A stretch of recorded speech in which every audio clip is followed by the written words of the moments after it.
Mister perfect extra gold திருமணமான அனைத்து ஆண்களுக்கும் ஒரே தீர்வு. வயதான பலகினமா, சுகர் பலகினமா, இனி கவலை வேண்டாம். 100% இயற்கை வயகரா, 100% ஹலாலான முறையிலும் தயாரிக்கப்படுகிறது. எவ்வித கலப்படமும் கிடையாது, பக்க விளைவும் கிடையாது. ஆர்டர் செய்தாலே போதும், உங்கள் இல்லம் தேடி வந்து சேரும். மேலும் விவரங்களுக்கு கீழுள்ள எண்ணை அணுகுங்கள். ஆல் ஐஸ் ஆன் பூஞ்ச் இப்படி ஒரு ஹேஷ்டேக் போடக்கூடிய அளவுக்கு பூஞ்ச் மாவட்டமே மிகப்பெரிய அளவுல தவிச்சுக்கிட்டு இருக்காங்க. ஆஹா, பாகிஸ்தான்ல உள்ள பூந்து அடிச்சுக்கிட்டோம், பெரிய அளவுல சாதிச்சிட்டோம், இங்க 26 உயிர்களுக்கு நாங்க பழி வாங்கிட்டோம் அப்படின்னு பேசக்கூடிய நேரத்துல நேற்று ஒரு நாள்ல மட்டுமே பாகிஸ்தான் ராணுவத்தால நம்ம இந்தியாவை சேர்ந்த, ஏன்னா பூஞ்ச் மக்கள் இந்தியாவை சேர்ந்த மக்கள்ன்ற அக்கறை கூட இன்னைக்கு நிறைய பேர்ட்ட இருக்கிறது கிடையாது. அந்த செய்தியை அப்படி ஒரு கடந்து போகக்கூடிய ஒரு செய்தியா தான் பார்த்துக்கிட்டு இருக்காங்க. பூஞ்ச் மாவட்டத்தில் பாகிஸ்தான் ராணுவம் நடத்தின தாக்குதல், அங்க பஹல்காம்ல நடத்தப்பட்ட தாக்குதல் தீவிரவாதிகளால் நடத்தப்பட்ட தாக்குதல். இங்க பூஞ்சில நடந்திருக்கக்கூடிய தாக்குதல்ங்கிறது பாகிஸ்தான் ராணுவத்தால் நடத்தப்பட்ட தாக்குதல். அந்த ராணுவத்தால் நடத்தப்பட்ட தாக்குதல்ல 15 இந்தியர்கள் அநியாயமா இறந்து போயிருக்கிறாங்க. அந்த பூஞ்சில இருந்து வரக்கூடிய ஒவ்வொரு வீடியோக்கள் பார்க்கும்போது அவ்வளோ கொடூரமா இருக்குது. ஏன்னா இதுல எல்லா பக்கமும் பாதிக்கப்படுறது காஷ்மீருடைய மக்கள் தான். பூஞ்சுங்கிறது காஷ்மீரோட ஒரு முக்கியமான ஒரு மாவட்டம். அப்போ அந்த இடத்துல இப்ப இந்தியா அங்க போய் தாக்குதல் நடத்தின உடனே அவன் எல்லை பகுதியில் இருக்கக்கூடிய இடங்கள்ல தாக்குதல் நடத்துறான், ஷெல் அட்டாக் அடிக்கிறான், பீரங்கிகள் மூலியமா தாக்குதல் நடத்துறான். இந்த தாக்குதல் எல்லாம் கண்டிப்பா வரும்ன்றது இந்திய அரசுக்கு தெரிஞ்சிருக்கணும். அப்ப எல்லை பகுதியில பாதுகாப்பு முதல் நம்ம உறுதி செஞ்சுட்டு தான் அவனை நம்ம அடிக்கவே ஆரம்பிச்சிருக்கணும். அதுக்கான முன்னேற்பாடு செஞ்சாங்களா இல்லையான்னு தெரியல. அந்த அளவுக்கு பூஞ்ச் மாவட்டமே மிகப்பெரிய அளவுல பாதிப்பு. இப்ப அங்க சுத்தி இருக்கக்கூடிய எல்லையோர பகுதிகளில் ராஜோரி, குப்வாரா, பூஞ்ச், தங்கதர் இந்த மாதிரியான பல இடங்கள்ல பாகிஸ்தான் தாக்குதல் நடத்தினதுல பூஞ்ச் இதுல மிகப்பெரிய அளவுல பாதிக்கப்பட்டிருக்குது. அங்க இருக்கக்கூடிய நேற்று ஒரு நாள்ல பாகிஸ்தான் நடத்தப்பட்ட தாக்குதல்ல இப்போ வரைக்கும் 15க்கும் மேற்பட்ட உயிர்கள், அதுல சின்ன குழந்தைங்க, ரொம்ப அழகழகான சின்ன குழந்தைங்களாம் அதுல இறந்திருக்கிற காட்சியில பார்க்கும்போது அதுல ஒரு குழந்தைகள், ஒரே வீட்டை சேர்ந்த ட்வின்ஸ் குழந்தைகள், அந்த 2 குழந்தைகளோட சடலம் அங்க வைக்கப்பட்டு அந்த குடும்பமே கதறிட்டு கிடக்குது. இந்த 15 பேர்ல 3 பேர் சீக்கிய சமூகத்தை சேர்ந்தவங்க. அவங்க 3 பேர் சீக்கிய சமூகத்தை சேர்ந்தவங்க. அங்க இருக்கக்கூடிய ஒரு சீக்கிய கோவில் மேலேயுமே பாகிஸ்தான் தாக்குதல் நடத்தப்பட்டு இப்படி பெரிய அளவுல பாகிஸ்தானுடைய ராணுவம் இந்த அளவுக்கு ஒரு தாக்குதல் நடத்தி இருக்கிறாங்க. ஆனா இதை பத்தி எந்த ஒரு மீடியாக்களுமே பெரிய அளவுல முக்கியத்துவம் கொடுக்கல. பாகிஸ்தான் தாக்குதல் நடத்தியது, பூஞ்சில் தாக்குதல் நடத்தியது, பொதுமக்கள் 15 பேர் இறந்து போனாங்க. அவங்க பொதுமக்கள்ல அவங்க இந்தியர்கள். ஏன்னா இந்த இடத்துல பாகிஸ்தான் ராணுவம் எப்படிப்பட்ட தாக்குதல் நடத்தும் போது அங்க 26 உயிர்கள் கொல்லப்பட்டுச்சு தெரிஞ்சு எப்படியோ அதுக்கு ஒரு பதிலடி கொடுத்தோமோ அந்த மாதிரி இங்க பாகிஸ்தானுக்கு தரமான பதிலடி கொடுக்கணும். அல்லது இங்க இருக்கக்கூடிய எல்லையோரத்துல இருக்கக்கூடிய மக்களுக்கு மிகப்பெரிய அளவுல பாதுகாப்பு கொடுக்கணும். ஏன்னா இங்க ஆறுதல் சொன்ன பல பேருமே நம்ம பார்த்தோம்னா அன்னைக்கு சுற்றுலா பயணிகள் பாதிக்கப்பட்டுட்டாங்க, சுற்றுலா பயணிகளை சுட்டு கொண்டுட்டாங்க, அவதும் மதம் கேட்டு சுட்டாங்க, அவங்க சுண்ணத்து பண்ணிருக்காங்களா அப்படின்னு சொல்லி பேண்ட் அவுத்து பார்த்து சுட்டாங்கன்னு சொல்லி எப்பேற்பட்ட கதைகள்லாம் சொன்னாங்க. அப்பவுமே சொன்னே தீவிரவாதிகளுக்கு மதம் கிடையாதுரா, அவன் யாரையுமே மதம் பார்த்து சுடுறது இல்ல, அவனுக்கு தேவை நீங்க இந்தியர்கள், அப்படிதான் வந்து சுடுறான்னு சொன்னா இந்த முட்டாள் சங்கிகள் அன்னைக்கு அதை கேட்கவே இல்லை. இப்ப இன்னைக்கு பூஞ்சில தாக்குதல் நடத்திருக்கான். பூஞ்சில யார் அதிகமா இருக்கிறது? பூஞ்சில 90% இஸ்லாமியர்கள் தான் இருக்கிறாங்க. அப்ப அந்த இடத்துல அவன் கண்மூடித்தனமா பாகிஸ்தான் ராணுவம் அவ்வளவு பெரிய ஒரு தாக்குதல் நடத்திட்டு போறான். அவன் பேரை கேட்டு அங்க இந்துக்கு வீடு இருக்கா, அது பேரை கேட்டா தாக்குதல் நடத்தினா அதுல இறந்து போனவங்க அதிகமான இஸ்லாமியர்கள் தான் இருக்கிறாங்க.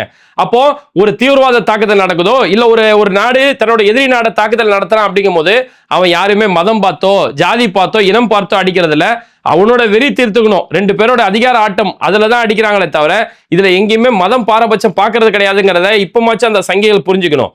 ஆனா அன்னைக்கு பஹல்காம்ல அந்த சுற்றுலா பயணிகள் தாக்கப்பட்ட போது கண்டிப்பா அதுக்கு எதிராக நம்ம எல்லாருமே குரல் கொடுத்தோம். ஆனா அன்னைக்கு குரல் கொடுத்த பல குரல்கள் இன்னைக்கு பூஞ்சில இவ்வளவு பெரிய பாதிப்பு நடக்கும்போது அங்க பொதுமக்கள் ரோட்ல அந்த தாக்குதல் நடக்கும்போது ரோட்ல காயப்பட்டு எவ்வளவு பேர் அங்க விழுந்து கிடக்குறாங்க, ஹாஸ்பிட்டல்ல தூக்கிட்டு போறாங்க. சின்ன சின்ன குழந்தைகளை மண்டையில அடிபட்டு கையில குண்டுகளோட பல குழந்தைகள் அங்க ட்ரீட்மெண்ட்டுக்காக அட்மிட் பண்ணப்படுறாங்க.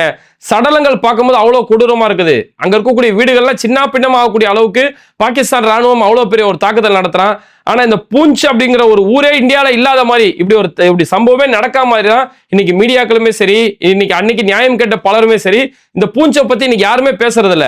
அதனாலதான் இன்னைக்கு சோசியல் மீடியா ஒரு ஹேஷ்டேக் உருவாகி all eyes on Poonch bleeding அப்படின்னு சொல்லி பல்வேறு வகையான ஹேஷ்டேக்கள் போட்டு எப்ப தயவு செஞ்சு பூஞ்சை பத்தியும் பேசுங்கப்பா அப்படின்னு சொல்லி இன்னைக்கு ஒரு கேள்வி கேட்கக்கூடிய இடத்துக்கு நகர்ந்து போயிருக்கு. இப்படி பொதுமக்கள் பாதிக்கப்படுவாங்கன்னு தெரிஞ்சுதான் பல பேருமே அமைதி விரும்பக்கூடிய பல பேருடைய கருத்துக்கள் பாத்தீங்கன்னா இந்த போர்னு ஒன்று உருவாகுது, ஒரு போர் சூழல் உருவாகுது அப்படிங்கும் போது பல பேர் பயந்தாங்க. இன்னும் பல பேர் அடிக்க போர் வரட்டும் அவன் அடிச்சு காலி பண்ணிட்டோன்னு சொல்லி இங்க இருக்கக்கூடிய நிறைய பேர், இன்னும் பாகிஸ்தான்ல இருக்கக்கூடிய பல பைத்தியக்காரங்க அங்க பஹல்காம்ல அட்டாக் நடந்தோன்னா அங்க உள்ள குதிச்சுட்டு இருந்தான். இப்படி குதிச்சு கூப்பாடு போட்டுக்கிட்டு இருந்தாங்களே போர் வரட்டும், ஆஹா நாங்க பெருசா நீங்க பெருசானு.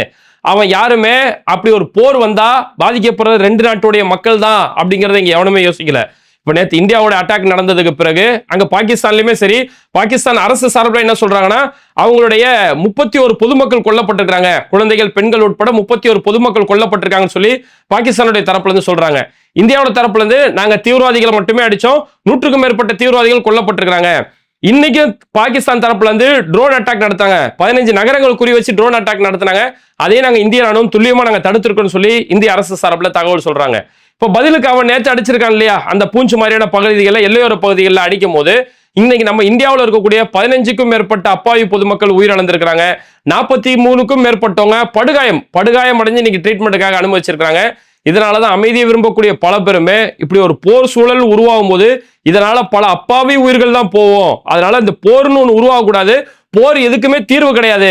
எப்படி காசாவில் அங்க ஒரு போர் உருவாகி நாளுக்கு நாள் மக்கள் தான் அங்க சாவுறது, 2 அரசுகளுக்கு மத்தியில சண்டை நடந்தாலும் அங்க சாவுறது என்னவோ மக்கள் தான். ஏன்னா இதுல குளிர் காயறது பல பெருமுதலாளிகள் குளிர் காய்வாங்க. இதுக்கு ஒரு உதாரணம் சொல்லட்டுமா? இப்போ இந்த ஆபரேஷன் சிந்தூர் நேற்று பாகிஸ்தான்ல அட்டாக் நடந்திருக்கு இல்லையா, இங்க அம்பானி ஃபர்ஸ்ட் போய் என்ன தெரியுமா செஞ்சாங்க, நாங்க இந்திய ராணுவத்தின் பக்கம் நிற்போம், இந்திய ராணுவத்துக்கான செலவினங்களுக்கு நாங்க எல்லாம் ஏற்பாடு செய்வோம், இந்தியாவோட பாதுகாப்பை கட்டமைக்கிறதுக்காக நாங்க எங்களான முயற்சி செய்வோம், இப்படி எல்லாம் எதுவுமே செய்யல. அம்பானியோட ரிலையன்ஸ் சார்பில் ஆபரேஷன் சிந்தூர்னு இருக்கு பாத்தீங்களா, இந்த நேமுக்கு போய் காப்பிரைட் வாங்குறாங்க, காப்புரிமை போய் வாங்குறாங்க. இந்த நேம் ஏன்னா இப்ப பெரிய அளவுல ட்ரெண்ட் ஆகி போச்சு. நாளைக்கே இந்த பேர்ல ஒரு சினிமா படம் எடுக்க வாய்ப்பு இருக்குது, இந்த பேர்ல நாளைக்கே ஒரு புத்தகம் வெளியிட வாய்ப்பு இருக்குது. இப்ப ஆபரேஷன் சிந்தூர்ன்ற பேர்ல டிஷர்ட்ஸ் எல்லாம் பிரிண்ட் பண்ணி போட்டு அதை வியாபாரம் நடத்த வாய்ப்பு இருக்கு. அப்ப இனிமே யாராவது ஆபரேஷன் சிந்தூர் அப்படின்ற பேரை பயன்படுத்துறோம்னா அதுக்கு காப்பிரைட் எங்க கிட்ட தான் வாங்கணும் அப்படின்னு சொல்லி இப்பவுமே காப்பிரைட்டுக்கு அவங்க விண்ணப்பம் கொடுக்க ஆரம்பிச்சிட்டாங்க, அரசு கிட்ட விண்ணப்பம் கொடுக்க ஆரம்பிச்சு. இந்த எப்போ ரிலையன்ஸ் போய் விண்ணப்பம் கொடுத்துறாங்களோ கண்டிப்பா அவங்களுக்கு தான் அந்த கான்ட்ராக்ட் சாங்ஷன் ஆகும். அப்போ அவங்களுக்கு வந்ததுக்கு பிறகு இனிமே ஆபரேஷன் சிந்தூர்ன்ற பேர் அவங்க தான் படத்தை ப்ரொடியூஸ் பண்ணுவாங்க, அவங்க தான் டிஷர்ட் வியாபாரம் பண்ணுவாங்க, அவங்க தான் புத்தகம் செய்வாங்க. அப்போ இது எல்லாமே இவங்க ஒரு வணிக நோக்கத்தோட தான் பாக்குறாங்களே தவிர அங்க பாதிக்கப்படக்கூடிய பொதுமக்களோட நிலைமை இன்னைக்கு யாருமே பாக்குறது இல்ல. இப்ப காசாவிலுமே ஒரு அவ்வளவு பெரிய போர் நடக்கும்போது பொதுமக்கள் பெரிய அளவுல பாதிக்கப்படுறாங்க. அவங்க அடிச்சாங்க இவங்க பிடிச்சாங்கன்றத விட பொதுமக்கள் பாதிக்கப்படுறாங்க, அதுதான் முக்கிய அடிப்படை கரு. இப்ப அந்த மாதிரி பாகிஸ்தான்ல தாக்குதல் நடத்தும் போது சரி, இன்னைக்கு அவங்க பதிலுக்கு இந்தியாவில் தாக்குதல் நடத்தும் போது சரி, பொதுமக்கள் என்ன ஆகுவாங்க, குறிப்பா அந்த எல்லையோர பகுதியில் இருக்கக்கூடிய மக்களுடைய வாழ்க்கை, அவங்களோட வாழ்வாதாரம் என்ன ஆகுன்ற அந்த சிந்தனை எல்லாமே பயங்கரமா பெரிய அளவுல என்ஜாய் பண்ணிட்டு இருந்தாங்க. ஏன்னா என்ஜாய் பண்றவங்க நம்மளா சேஃப் ஜோன்ல இருக்கிறோம், சென்னை மாதிரியான இடங்கள்ல, மும்பை மாதிரியான இடங்கள்ல சேஃபா நம்ம உட்கார்றதால எல்லையோர மக்கள்ல இருக்கக்கூடிய அவங்களோட தவிப்புகள் என்னன்னு தெரியல. இப்படி ஒரு போர் சூழல் உருவான பிறகு உயிரை கையில பிடிச்சிட்டு குழந்தைகளை எடுத்துக்கிட்டு எங்கெங்கயோ போயிட்டு இருக்காங்க, லாரியை பிடிச்சி மாட்டு வண்டிகளை பிடிச்சி அந்த மக்கள் உயிரை கையில பிடிச்சிக்கிட்டு பிள்ளைகளை எடுத்துக்கிட்டு எங்கெங்கயோ போயிட்டு இருக்காங்க. அதனால எந்த ஒரு போர்னாலும் சரி, 2 நாடுகளுக்கு மத்தியில ஒரு பிரச்சனை நடக்கும்போது பொதுமக்களுக்கு எந்த ஒரு பாதிப்பும் ஏற்படக்கூடாது அப்படிங்கிறத இரு நாட்டு அரசுகளும் உறுதி செய்ய வேண்டியது ரொம்ப முக்கியம். ஏன்னா போர் எந்த ஒரு விஷயத்துக்குமே போர் தீர்வு கிடையாது, அதுல குறிப்பா பொதுமக்கள் பாதிக்கப்படக்கூடாது அப்படிங்கறத உறுதி செய்ய வேண்டியது ரொம்பவே கட்டாயம். இதை கண்டிப்பா பார்த்தோம்னா இந்தியா தரப்புல இருந்து சரி, பாகிஸ்தானுடைய தரப்புல இருந்து சரி, இது மாதிரியான போர்கள், பொதுமக்கள் பாதிக்கப்படக்கூடிய போர்களை நியாயமா இருக்கக்கூடிய மக்கள் யாருமே விரும்புறது கிடையாது. இப்போ உதாரணத்துக்கு பார்த்தோம்னா நம்ம இந்தியாவில் இன்னைக்கு ஒரு வீடியோ மிகப்பெரிய அளவில் வைரலா போயிட்டு இருக்குது. ஒரு சின்ன பையன், அந்த சின்ன பையனுக்கு ஒரு 10-12 வயசு இருக்கு, அவ்வளவுதான். அந்த பையனுக்கு இப்படி ஒரு போர் நடந்ததுக்கு பிறகு மீடியாக்கள் வேக வேகமா போய் எல்லாருமே பேட்டி எடுக்கிறாங்கல்ல, அப்ப இந்த சின்ன பையனை போய் பேட்டி எடுக்கிறாங்க. அப்ப அந்த பையனை கேட்கறாங்க, பாகிஸ்தான் ஜிந்தாபாத் சொல்லுவியா நீ? ஏன்னா முஸ்லீம் பையனுக்கு மீடியாக்காரங்களுக்கு தெரிஞ்சிச்சு, பாகிஸ்தான் ஜிந்தாபாத் சொல்லுவியா நீ அப்படின்னு. சொல்லிட்டு போறேன், பாகிஸ்தான் ஜிந்தாபாத், பாகிஸ்தான் வாழ்க, இதுல என்ன, இந்தியா ஜிந்தாபாத், இந்தியா வாழ்ந்துட்டு போட்டோம், இந்தியா வாழ்ட்டோம், பாகிஸ்தான் வாழ்ட்டோம், 2 நாட்டிலையும் மனுஷன் தானே வாழ்றாங்க அப்படின்னு சொல்லி அந்த பையன் பதில் சொல்றான். எப்படி நீ பாகிஸ்தான் வாழ்கன்னு சொல்லுவேன் உனக்கு அப்படின்னு கேட்கும்போது, எப்படி சொல்றேன்னா, இந்து முஸ்லீமை பிரிக்கக்கூடிய மீடியா உனக்கே வெக்கம் இல்ல, இந்த 2 நாடு வாழ்றத சொல்றதுக்கு நான் ஏன் வெக்கப்படணும்னு சொல்லி ஒரு சின்ன பையன் மீடியாவை நோக்கி அந்த கேள்வி கேட்டுக்கிட்டு இருக்கிறான். அப்புறம் திரும்பவும் அந்த மீடியாவை சேர்ந்தவர் கேட்கிறாரு, தம்பி பேசுறியா, உன் பேர் என்ன தம்பி அப்படின்னு சொல்லி கேட்கிறாரு. என் பேர் கைஃப் அப்படிங்கிறான். அப்போ அவன் பேர் கைஃப், இஸ்லாமிய பேர் வந்துருச்சு, இருந்தும் இன்னும் முழுசா தெரியணும், முழு பேர் சொல்லுகிறாரு அவரு. என் பேர் முகமது கைஃப். இப்ப என்னப்பா முகமது கைஃப்னா என்ன அப்படிங்கிறாரு. அப்போ பாகிஸ்தான் அழியணும் நீ ஆசைப்படலையா அப்படிங்கும் போது, ஏன் பாகிஸ்தான் அழியணும்னு ஆசைப்படுற, அங்கேயும் மக்கள் தானே வாழ்ந்துட்டு இருக்காங்க, பாகிஸ்தான்லயும் மக்கள் தான் வாழ்றோம், இந்தியாவிலேயும் மக்கள் தான் நம்ம வாழ்ந்துட்டு இருக்கோம், ஏன் அழியணும்னு ஆசைப்படணும், எல்லாரும் வாழ்வோம் நம்ம ஆசைப்படுவோமே அப்படின்னு சொல்லி அந்த பையன் பேசுறான். இந்த பையனோட பேச்சை கேட்டு சுத்தி இருக்கவங்க கை தட்டினாங்க. ஒரு கட்டத்துல அந்த பத்திரிகையாரனே யோசிக்க ஆரம்பிச்சிட்டான். அப்போ அந்த பத்திரிகையாரன் கேட்கறான், தம்பி இப்படி எல்லாம் பேசுறியா, அதெல்லாம் எங்கடா கத்துக்கிட்ட நீ அப்படின்னு கேட்கும் போது, எனக்கு மூளை இருக்கு நான் சிந்திக்கிறேன் போயா அப்படின்னு சொல்லிட்டு அவன் போயிட்டே இருந்தான். அப்ப அந்த அளவுக்கு இன்னைக்கு மக்கள் இது மாதிரியான போர் எதுக்குமே தீர்வு கிடையாது, அநியாயமா எந்த ஒரு உயிர்களும் போகக்கூடாதுங்கிறத இன்னைக்கு நடுநிலையா சிந்திக்கக்கூடிய எல்லாருமே யோசிக்க தான் செஞ்சுட்டு இருக்கோம். இதே மாதிரி பாகிஸ்தான்ல கூட இப்ப போன வெள்ளிக்கிழமை நடந்த ஒரு சம்பவம், அங்க பாகிஸ்தான்ல இருக்கக்கூடிய லால் மஸ்ஜித் அப்படின்னு சொல்லக்கூடிய ஒரு பள்ளிவாசல். அந்த பள்ளிவாசலோட இமாமா இருக்கக்கூடிய அப்துல் அசீஸ் காசி அப்படின்னு சொல்லக்கூடிய அந்த பள்ளியோட இமாம், அவரு வெள்ளிக்கிழமை பிரசங்கம் செய்யும் போது அந்த மக்களை பார்த்து கேட்கிறாரு, இப்ப இந்தியா பாகிஸ்தான் போர் வரா மாதிரி இருக்குது, இப்போ ஒருவேளை போர் வந்துருச்சுன்னா பாகிஸ்தானுக்கு ஆதரவா நீங்க யாரெல்லாம் போய் சண்டை போடுங்க, கையை தூக்கு அப்படின்னு கேட்கிறாரு. பாகிஸ்தான் மக்கள் யாருமே கையை தூக்கல. அந்த பள்ளிவாசல்ல இருந்த ஒருத்தரோ 2 பேரோ அந்த நாட்டுக்காக நான் போவேன் அப்படின்னு சொல்லி கையை தூக்குனாங்களே தவிர மத்த யாருமே கையை தூக்கல. அப்பதான் இந்த இமாம் சொல்றாரு, இங்க நடக்கிறது பாத்தீங்கன்னா இது 2 அதிகாரத்துக்கு மத்தியில நடக்கக்கூடிய சண்டை தானே தவிர 2 நாடுகளுக்கு மத்தியில நடக்கக்கூடிய சண்டை கிடையாது. இது ஒரு இஸ்லாமிய போரும் கிடையாது. அதனாலதான் நீங்க யாருமே இதுக்கு கையை தூக்கல. இதை நம்ம புரிஞ்சுக்கிட்டாலே போதும், எந்த ஒரு உரிமை அநியாயமா போறதுக்கான வாய்ப்புகள் இங்க கிடையாது. குறிப்பா பாகிஸ்தான் அரசு இங்க நடத்துறது எல்லாமே ரொம்ப அராஜகமான ஒரு அரசு தான் பாகிஸ்தான் அரசு நடத்திட்டு இருக்குது. தன்னுடைய சுயநலமா தன்னுடைய அரசியலை தக்க வச்சுக்கிறதுக்காக தன்னுடைய மக்களே அழிஞ்சாலும் பரவாயில்லன்னு தான் பாகிஸ்தான்ல இன்னைக்கு ஆட்சி நடந்துட்டு இருக்குது அப்படின்னு சொல்லி பாகிஸ்தான்ல எவ்வளவு மோசமான ஆட்சி நடக்கிறதுன்றத பாகிஸ்தான்ல இருக்கக்கூடிய ஒரு பள்ளிவாசலோட இமாம் அங்க சுட்டி காமிச்சிட்டு இருக்காரு. அப்போ 2 நாடுகள்ல இருக்கக்கூடிய பொதுவான மக்கள் யாருமே இந்த போரை விரும்பல, 2 நாடு மக்கள் அடிச்சுக்கிட்டு சாவணும்னு சொல்லி விரும்பல, இந்த மக்களுடைய வாழ்வாதாரம் அழிக்கப்படணும்னு சொல்லி எதையுமே விரும்பல. மக்கள் விரும்புறதெல்லாம் மக்கள் நிம்மதியா இருக்கணும். இப்ப 2 அரசுகளுக்கு மத்தியில சண்டை நடந்தாலும் சரி, இங்க பொதுமக்கள் யாருமே பாதிக்கப்படக்கூடாது, பொதுமக்களோட பாதுகாப்பை உறுதி செய்யணும். குறிப்பா எல்லையோர பகுதிகளோட பாதுகாப்பை உறுதி செய்ய வேண்டியது ரொம்பவே முக்கியம் அப்படிங்கிறது தான் இன்னைக்கு அரசு நோக்கி திரும்ப திரும்ப மக்கள் கேட்கக்கூடிய ஒரு கேள்வியா இருக்கு. தீவிரவாதம் அது எந்த ரூபத்துல வந்தாலும் எந்த மதத்தின் பேர்ல வந்தாலும் அந்த தீவிரவாதம் ஒழிக்கப்படணும் அப்படிங்கிறதுல துளி அளவு கூட மாற்று கருத்து இல்ல. இதுக்கு நம்ம ஒரு உதாரணம் சொல்றோம் தான், இன்னைக்கு நீதிமன்றத்துக்கு வரக்கூடிய ஒரு தீர்ப்பு, இன்னைக்கு கரெக்டா 8ஆம் தேதி நீதிமன்றத்துக்கு வர தீர்ப்பு, மாலேகான் குண்டு வெடிப்பு. இந்த மாலேகான் குண்டு வெடிப்புல பள்ளிவாசல் பகுதிகளில் போய் குண்டு வச்சு அங்க பல பேர் அன்னைக்கு இறந்து போனாங்க 2008. அந்த மாலேகான் குண்டு வெடிப்புல முக்கிய தீவிரவாதி அன்னைக்கு கைது செய்யப்பட்டது பிரக்யா சிங் தாக்கூர், பாஜகவுடைய அதுக்கப்புறம் ஜாமீன்ல வந்து பாஜக சார்பில் எம்பியா ஜெயிக்கப்பட்ட ஒருத்தவங்க. இப்ப அந்த கேஸ் தொடர்ந்து என்ஐயோட சிறப்பு நீதிமன்றத்தில் இந்த கேஸ் நடக்கக்கூடிய நேரத்துல என்ஐஏவே நீதிமன்றத்துல கடிதம் கொடுக்குறாங்க. அவங்களுடைய வாதத்தை கடிதம் மூலியமா எழுத்துப்பூர்வ வாதமா கொடுக்குறாங்க.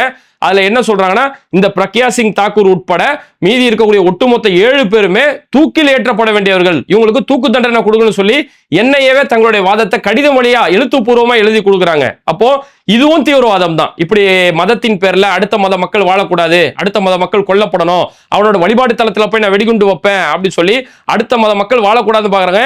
இது மிகப்பெரிய ஒரு மோசமான தீவிரவாதம். இந்த தீவிரவாதம் அழிக்கப்படணும். இந்த தீவிரவாதிகளுக்கு கண்டிப்பா உச்சபட்ச தண்டனை கொடுக்கப்படணும். அதனால தீவிரவாதம் அது எந்த ரூபத்துல வந்தாலும் ஒழிக்கப்படணும். பொதுமக்களுடைய வாழ்க்கைக்கு அவங்களுடைய வாழ்க்கைக்கு எந்த ஒரு பாதிப்பும் ஏற்படாத அளவுக்கு ஒரு அன்பான அமைதியான சூழல் கண்டிப்பா ஏற்பட்டே ஆகணும். இது மாதிரி வீடியோக்களை தொடர்ந்து பார்க்கிறதுக்கு மறக்காம பேட்டை டிவியை சப்ஸ்கிரைப் பண்ணிட்டு இந்த வீடியோக்களை உங்க நண்பர்களுக்கு அதிகமா ஷேர் செய்யுங்க. இணைந்திருப்போம்.